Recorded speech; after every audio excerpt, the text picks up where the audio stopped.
ئەم کاتەوە هەموو کاتێکی ژیانتان باش بینەرانی خۆشەویستی تەلەڤیزیۆنی کۆمەڵا لە خزمەتتاندا بۆ پێشکەشکردنی بەرنامەیەکی تایبەت. ئەمڕۆ پێنجشەممە 10 ئۆکتۆبر ڕۆژی جیهانی خەباتە بۆ هەڵوەشاندنەوەی سزای لە سێدارەدان لە جیهاندا. لە کاتێکدا ژمارەی ئەو وڵاتانەی کە سزای لە سێدارەدانیان تێدا هەڵوەشاوەتەوە ڕۆژانە زیاد دەکات. لە ئێرانی ژێردەسەڵاتی ڕژیمی ئیسلامیدا بە پێچەوانەوە ژمارەی ئەعدامەکان زیاد دەکات بە جۆرێکە لە ساڵی ڕابردوودا وەکو ساڵانی پێشتر ڕژیمی ئێران پێشەنگی ئەعدامەکان بوو لە جیهاندا. لە نێو هەموو ئەو وڵاتانەی کە هێشتا حکمی دڕندانەی لە سێدارەدان تێدایە، کۆماری ئیسلامی چاکە حکوومەت بووە کە لە ساڵانی ڕابردوودا منداڵانی تاوانباری لە سێدارەداوە. بۆ باسی زیاتر لەسەر ئەم ڕۆژە داوامان کردووە لە بەڕێز شیوا مەحبوبی وتەبێژی کۆمیتەی خەبات بۆ ئازادی زیندانیانی سیاسی. هیوادارمەوەشتا کۆتایی بینەریان بەرنامەیە بن. خاتو شیوام کاتت باش، سپاس بۆ ئامادەبوونت لەم بەرنامەیە. زۆر سپاس لە ئێوە لە بینەرانتان. زۆر سپاس بە خێراتنی دووبارە دەکەم خاتو شیوا هەروەکو خۆتان ئاگادارن لە ساڵی 2003دا ڕێکخراوی لێبوردنی جیهانی و یەکێتی جیهانی بەرەنگاربوونەوە دژ بە سزای سێدارە ڕۆژی 10 ئۆکتۆبریان وەکو ڕۆژی جیهانی بەرەنگاربوونەوەی دژ بەم سزایە ناسان. زەرورەتی دیاریکردنی ئەم ڕۆژە بە چه هۆکارێک بوو؟ بەڵێ دیارە ڕۆژێکی زۆر مهمە، هەروە کە ئێوە ئیشارەتان کرد لە حاڵێکە زۆرتر لە 100 کشوەر ئایسەی تر حکمی ئێدامیان لاغ کردەوە، هێشتا لە کشوەرهایەکی تر وەک حتا ئەمریکا برە لە ئیالەتەکانی و هەروەها لە ئێران لە چەند کشوەری تر هێشتا ئێدام وجودی هەیە. ئەم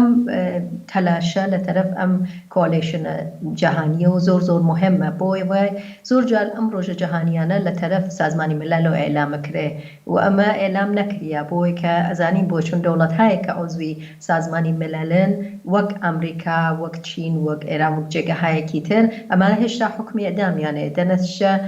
بۆ بۆنەوە بلەخەرە ئەم کارەی نەکردە بۆ تاکیددانن لە یەک ڕۆژ مهمی ئەوەیە کە تەوەجۆی خەڵکۆ کاتۆ و دوایە کەم کۆلیشنی ئەلەیهی ئێدامە ئەمەی ئێلام کرد بە نظر من تەوەجۆی زۆرتری جالب کرد. بۆ مەسال هەرایسە ڕۆژی 10 ئۆکتۆبر لە تەواو کشوەرەکانە لەسەر مۆزوع ئێدام قساکریە لە رابطە لەگەڵ ئێرانە ئیسە بێژم ئەهەمیەتی ئەوەیە کە یەک دەحفەیتر تەوەجۆی دنیا جەلب بکابەوەی کە هێشتا تعدادێکی زۆر لە ئێرانە یا ئێدام کران یا حکمی ئێدامیانێ و یا لە خەتەری ئێدامان. ئەزانم کە تەزاوڕاتارێکی زۆر قەرار لە کشوەرهای ئوروپایی و هەروەکە کانەدا دەست پێ بکە ینی چەند دانێکیشی گوزەرا بۆ بوونەوە بە نەزەر من زۆر ئەهەمیەتیە چون لە قەرنی 21ەکە ئێدام بە عنوانی قەتڵی عەمدی دەوڵەتی ئەبێ ئەسەن مەمنوع کریە لە تەواو کوردی زەمینە نەتەنها فەقەت لە تێدادێ لە کشوەرەکانە. بەپێی راپۆرتی ڕێکخراوی لێبوردنی جیهانی تا ئێستا زیاتر لە 142 وڵات سزای سێدارەیان تێدا هەڵوەشێنراوەتەوە یا خودی سزای سێدارەیان تێدا جێبەجێ ناکرێت، بەڵام لە نظامێکی وەکو کۆماری ئیسلامیدا بە شانازی پێکردنەوە وەکو سزایەکی ڕوتین و لە ڕاستای خزمەت بە کۆمەلگادا بەردەوام پەرەی پێئەدرێت. بۆچی وایە؟ طبعا ئێدام اتفاقێک نییە، ئێدام شتێک نییە تێدادێ بدونە فکر ئەو شتەکەن. وەختێکە ئێدام دەوڵەتیە بێتەوە هەر بۆیە پێژین قەتڵی عەمدی دەوڵەتی، وەختێکە قانونی بۆ دروستەکەن، وەختێکە جەزا دانێن، جەزای ئێدام دانێن بۆ برێ لە شتایەکە خەڵکێکە ئیسە تەزاهوراتە لەم زەمینە و یا حتا زۆر شتی تر بەجێگەوەی کە بیان لە دەرەجەی ئەوەڵا لە جامای سەرمایەداریە بەجێگەوە بیان بێن پوڵ خەرجکەن و ڕیشەیابیکەن فەرزکەن بۆچی کەسێشێ شت بدزێ بۆ ئەبێ معتاد بێ بۆ هەچێ حتا کەسێتر بە قەتڵ بگەێنە. ئەمانە زۆری تێئەچێ بۆ کە ئەو کارەنەکەن دێن چیەکەن هەرو کەسە وا خۆی قوربانی فەقر و مەحرومیەتی جامایەیە ئەو کەسە لەبینەوەن بە قەتڵی ئەگەیێنن. جا وەختی کە ئەگاتە دەستی ڕژیمهایەک وەک جمهوری ئیسلامی، ڕژیمهایەکە ئێدام جزوی ئەرکانی ئەسلیەتی، یعنی جمهوری ئیسلامی لە ڕۆژی ئەوەڵەوە کە هاتە سەرکار چ ئەوانەی وا جزوی حکوومەتی شابوون ئێدام کران لە وەختاوە بێسەلا ئینقلاب و جمهوری ئیسلامی ئینقلابی دزی لە دوای ئەویشە تەنها ڕەوشێکە لە پێشی گرتە غەیرە زندان و شکنجە ئێدام بووە مرەتەبەن ئەمەی بردە سەرەوە. وەختێکە پایەی حکوومەتە پایەی ڕژیمێ ئێدام بێ یعنی ئەو شتە بیرەکاتەوە کە من ئابم وەسیلە زیینم ئەگەر من ئەدام نەکەم ئەگەر زندان و شکنجە نەکەم خەڵک من سەرنەگوو نەکەن و بۆ بۆنەوەیە کە هێشتا دوای 45 ساڵ ئێدام بەخشێکە کە جمهوری ئیسلامی هەمچنان ئیجرایەکە و بەکاریەوە متاسفانە. بەڵێ خەت و شیوا لە ئێران وێڕای ڕەخنەگرتنی زۆر و داوای ڕێکخراوەکانی مافی مرۆڤ کۆمەلگای مەدەنی ڕێکخراوی لێبوردنی جیهانی بۆ هەڵوەشاندنەوەی سزای سێدارە و کۆمەلگای ئێرانیش کوشتار و سزای سێدارە دژ بە زیندانیانی سیاسی ڕۆژنامەوانان و لاوان تەنانەت منداڵان و ژنانیش بەردەوامی هەیە بۆچی نەتواندراوە بەر بەم وەحشیگەریەی کۆماری ئیسلامی بگیرێت؟ بۆنەوە تەنها ئینتقادکردن و ڕخنەگرتن کافی نییە بە هیچ عنوان ئەوە وەختێک کە حکوومەتێ ئامدانە سیستماتیک زۆر تەرحریزی شدە دێت گیانی مناڵێکە گرێت دێت گیانی بنیامێکە گرێ وەختێک کە ئاوا شتێکەکە ئیسە من حتا ئێدام بە تۆر عمومیەژم فقط زندانیانی سیاسی نایژم چون نابێ هیچ کەسێک ئێدام بێ فەرق ناکە ئێوە حەقتان نییە حەقی زندگی یەک کەس بگرن لەو بنیامە و وەختی کە تمشاکەن زۆر ئامدانە خەریکە و کارەکە ئێلامیەکە بە یەکمانی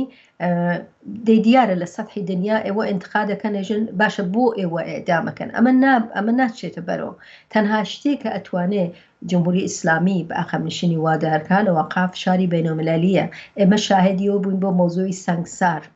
تا زمانێکە سەنگساریە کرد بەرحاڵ بە ئینتقاد کارێکی نەبردەبرێت تا کەمپینێکی زۆر جەهانی سوورەتی کرد و فشارێکی زۆری بۆ هات دیارە سەنگسار لە جامە قەرنی 21 زۆر کەمتر قبولە وەلێ ئێدام کە هیچ فەرقی عجیب ناکە تەبەن سەنگسار زۆر شەنیەترە وەلێ ئێدام شاید بە یەک دەلیلێ قابل تەوجیهە و بۆ بۆنەیە وەختێک کە مەسەلەن لە چەند ئیالەتی ئەمریکا هەنووز ئێدام موجودی هەیە دیارە ئەو کشوەرە نایە جمهوری ئیسلامی زۆر تحتی فشار قرار بە ئیخراجی کە دیپلۆماتەکانی ئیخراجکە و ئەو فشارە زۆرانە بێرێ لەسەری ئیسە جواب ئەوەیە کە بە نەزەر من خودی ئێمە بە عنوان تەشەکل‌های مختلف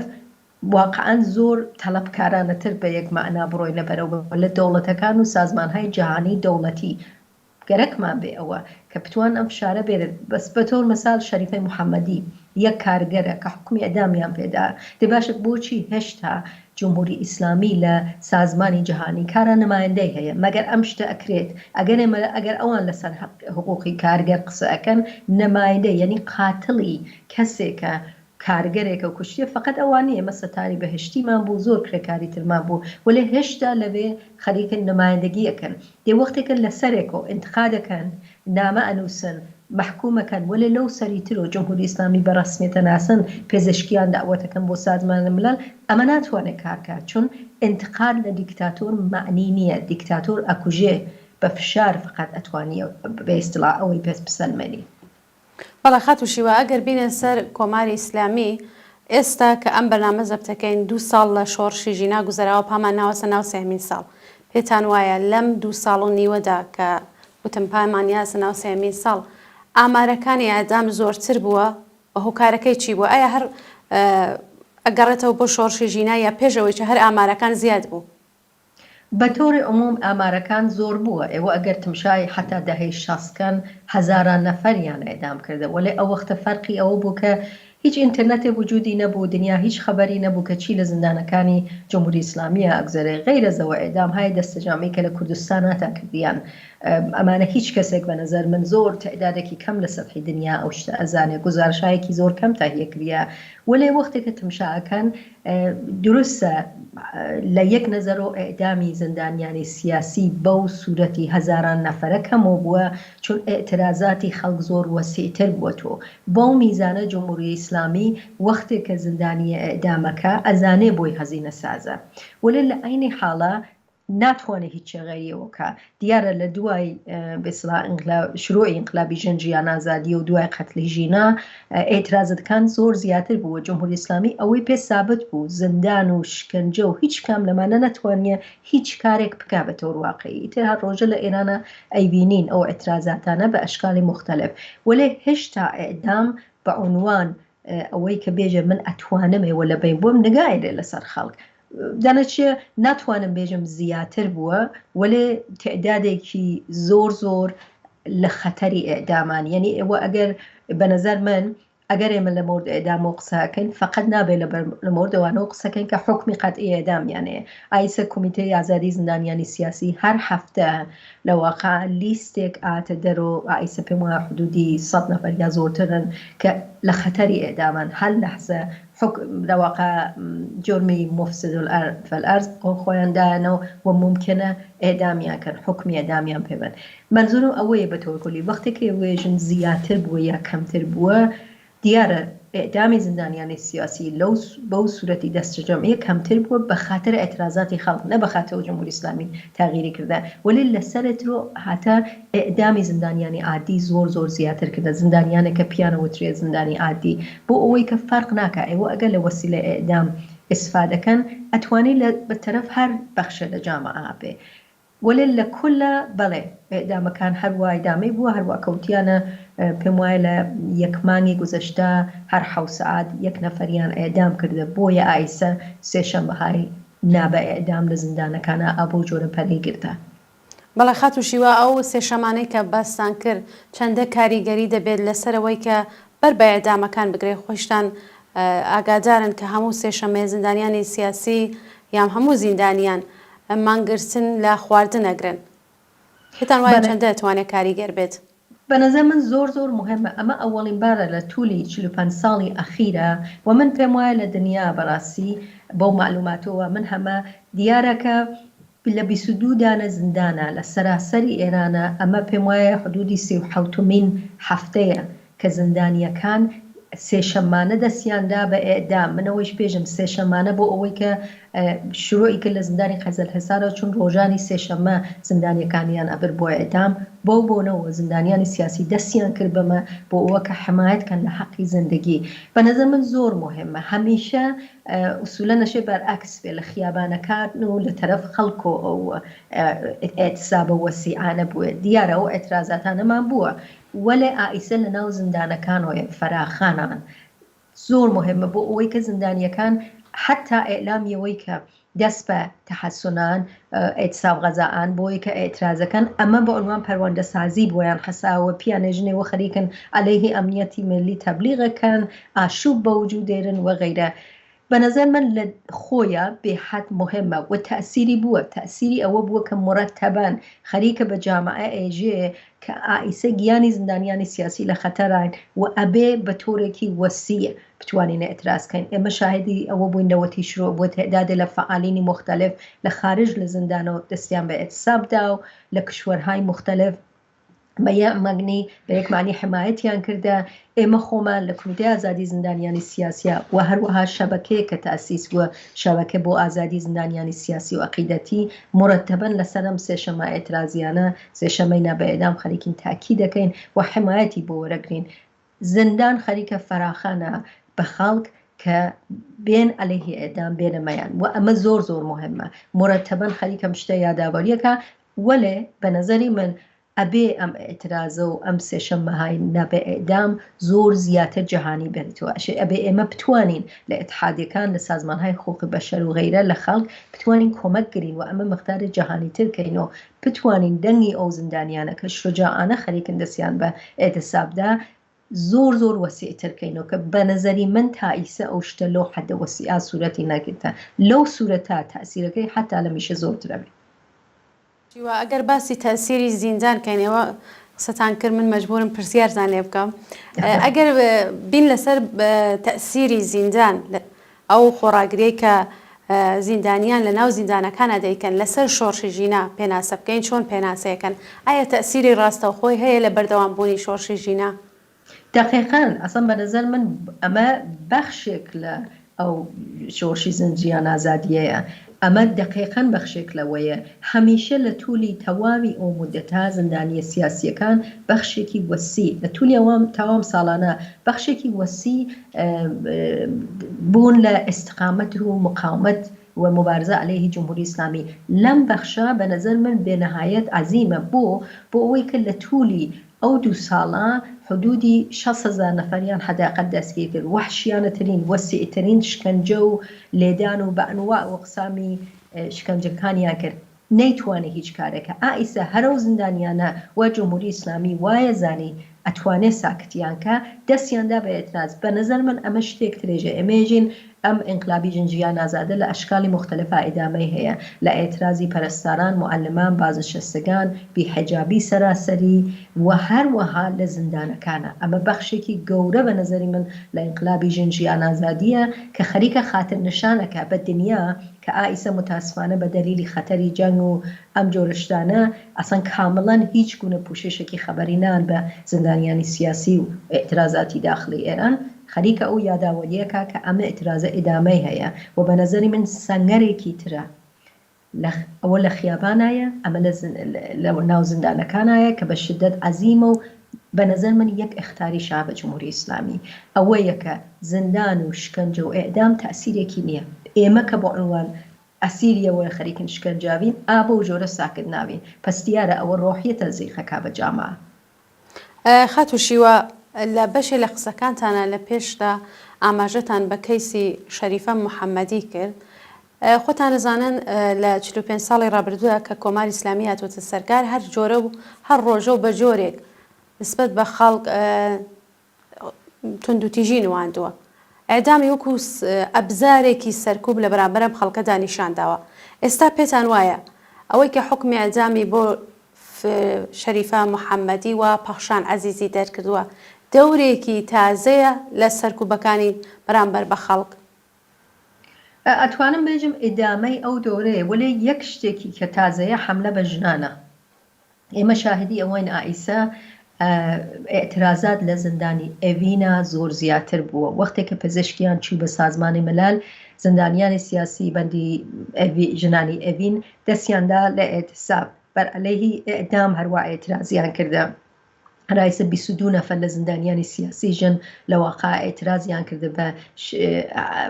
حملاتی جنسیە کە پیانە کرێ شکنجەهایەکی کە جنسیە کریە یعنی ئالەم شرایطە وەختی تمشاکەن و وەختی کە تمشاکەین ئەسەن بەخشی ئەسلی ڕەهبەری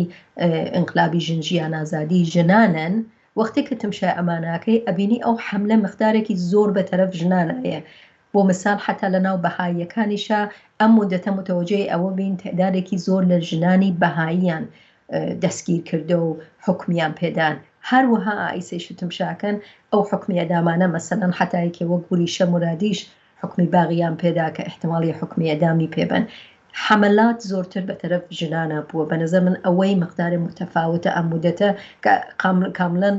ئێستا نەتوانێت ئەوە بزانێت بۆی کە حملە بە ژنانە ژن لە قانونی جمهوری ئیسلامیە ئەبێ جنسی زەعیف بێ ئەبێ فەرمانبەر بێ ئەبێ قابلی کنترۆل بێ ئەم ژنە هەڵسا عەلەیهی جمهوری ئیسلامی و فقط بۆ حەقی خۆشی نییە بۆ حەقی تەواو جامعەیە و ئەمە قابلی تەحمل نییە بۆ جمهوری ئیسلامی وەڵا خاتوشی وا پێتان وایە ڕێگا چارەی سەرەکی بەرەنگاربوونەوەی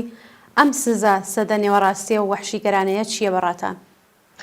من ئیجازە من بۆ مەساڵانەی قبل نمونەی فعالینی گیلان شێزافەکەم نزیکی پێم وایە 11 دانە یا 10 دانە ژن ئەوانش هەروەها نزیکی 6 ساڵ حکمی زیندانیان پێدان دیارە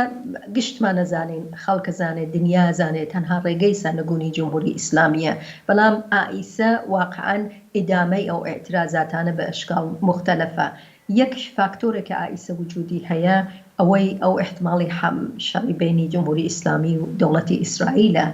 و مرتبەن ئائیسە تەواوی رەسانەکان خەریکن لەسەرەوە هینەکە قساکەن هیچ کەسێ قسە لە ئێدامەکان هیچ کەسێ لەسەر ئێترازاتی ژنان ئیتر ناکە بۆ بۆنەوە بە نەزەر من ئائیسە لە سەتحی بینجیالەوە کە کلیدی ئەسلی لە داخلی ئێراناوی ئێترازات لە خیابانە ئێترازات لە زیندانە ولی لە تەرەفێک و بەخشی بینالملەلیشی هەیە کە ئێمە بتوانین لە واقعە بەم دەوڵەتانە بەم سازمانە جەهانیانەی حتا بە میدیای ڕەسانەهای کشوەرهای دەوڵەتی ئەبێ ئەو فشارە بێنین کە وەزعیەتی ئێران مەنعکسکەن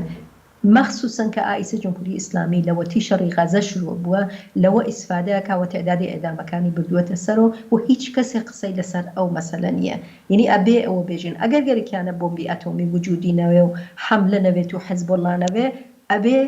لازم نییە ئێمە گەرەکمانی حملەکەم بە ئێران ئێمە گەرەکمانە دیپلۆماتەکانی جمهوری ئیسلامی کە لە دەرەوە سفارەتەکانیان بەسن لە واقع سەفیرەکان خۆیان بێنەوە لەوێ تەواوی ئەملاکی دیپلۆماتەکان و کەسانێک کە مربوط بە جمهوری ئیسلامی تەوقیفکەن سپای پاسداران خەنە سەر لیستی تێرۆریستی هیچ کام لەمانە ناکریە و ئەمە بنظر من أبي موردي توجهي تشكل كانوا سازمان كان قرار كده يك ودوما من بمواه حماية لسيشة بهاي نبا إعدام كأيسا روجي نبا إعدامشة لوقع أوا وهروها شعاري آزادي زندانيان السياسي أبي لتواو اعتراضات خيابانية پرستاران دانشجویان معلمان كريكاران لتواوي أوانا وجودي به چون هرو كريكارا هرو پرستارا هرو معلمة سبحة جزوی زندانیانی سیاسیه یعنی أبي أم اعتراضكي وحمايتكي كامل لجامعة بو زندانياني سياسي بيتو بو عليه إعدام ولا سطحي بينه ملاليشا أو فشار وسيئة بيرين إما يسا قرارة لوقع بيك معني بتوانين لوقع روجي ببخش السيشما يك برنامج يك ساعت بو ل 24 ساعت بو که یک ساعتی لطرف کمیته ما بو لسر مسئله اعدام اوی که خانواده کان بتوانن بین قصه کن علیه اعدام و توجه افکار عمومی جلب کن. خاتو شیوا من پرسیارەکانم تەواو بوو بەڵام بەحسێکتان هاوردە پێشەوە پێم خۆش ئەو پرسیارەتان لێ بکەم باستان لەو ئەوە کرد کە کاتێک کە جمهوری ئیسلامی قەیرانی لە دەرەوە بۆ دروستە بێ لە ناوە خۆی دەسات بە ئەعدامەکان وامە نیگەرانیەکە بۆ کۆمەڵگا طبعا نگرانیەک زۆر گەورەیە ئایسە ئێوە بە من بێژن چەندانە لەم لەواقعات تلویزیۆنی و رادیۆ و ڕۆژنامەهای ئەسڵی کشوەرەکان وەزیەتی ئێدامەکان مەترحەکەن ئەمە بە ئەو معنیە نییە ئیتر ئێدام ناوێت اتفاقاً ئێدامەکان زۆرتر بووە چەند نەفەریان وەزیەتی حەملە بەم ژنانی زندانی ئەڤینەیەکەن چەند نەفەریان حەملە بە خانەوادەکانی دادخواهەکەن کە ئەم مودەتە زۆر بووە بە ئەم معنیە ئەسڵەن هیچ کام لەوانە قسەیەک ناکەن لە وەزعیەتی خەڵک لە ئێران و ئێعترازات تەنها شتێک کە من خۆم شاهدم بوو ئەهێنە تەلەڤیزیۆن نەمایەندەگانی جمهوری ئیسلامیە ئەهێنە تەلەڤیزیۆن کە قسەکە دفاعکە لەگەڵ ئەوەی کە بۆ حەملەی کردە بە ئیسرائیل بەو معنیە ئایسە ئەمانە لەم وەزیەتە ئیسفادەکەن کە تەوەجۆهی دنیا منحرف بێ لەسەر مەسەلە و ئەمە وەزیفەی ئێمەیە کە تەوەجۆهی دنیا دووبارە بيرينو سر أم وزيته اعتراضات لإيران أتواني اتفاقا وكاركها جمهور إسلامي عيسى بشدة وحشتي إلى أجا الشر تسبيك على بين إسرائيل ودولة إسرائيل وخويا بوئيكا أما خوك شورا كانت تنيا إيران كشورك بمحسي ويكشتايك يا أوابي جمهور إسلامي سنقونا بيك واقعي ولا إما جرك مانية أصلا مخالفي حملة كردن بإيراني خلق إيران خويا زاني جيبكا فقط جريكيا أم دولتانه و سازمانی جهانی دولتیانه دست هەڵگرن لە حمایەتی جمهوری ئیسلامی چون ئەمە فقط کۆمەکەکە بە جمهوری ئیسلامی بەڵای خاتو شیوا زۆر سپاس کە بەشدار بووی لەم بەرنامە تایبەتە زۆر سپاس زۆر سپاس جارێکی تر سپاس بۆ خاتو شیوا مەحبوبی وتەبێژی کۆمیتەی خەبات بۆ ئازادی زیندانیانی سیاسی کە لەم بەرنامە تایبەتەدا بەشدار بوو بینەرانی خۆشەویست سپاس بۆ ئەوەی کە ئێوەی تا کۆتایی بینەر و بیسەری ئەم بەرنامەیە بوو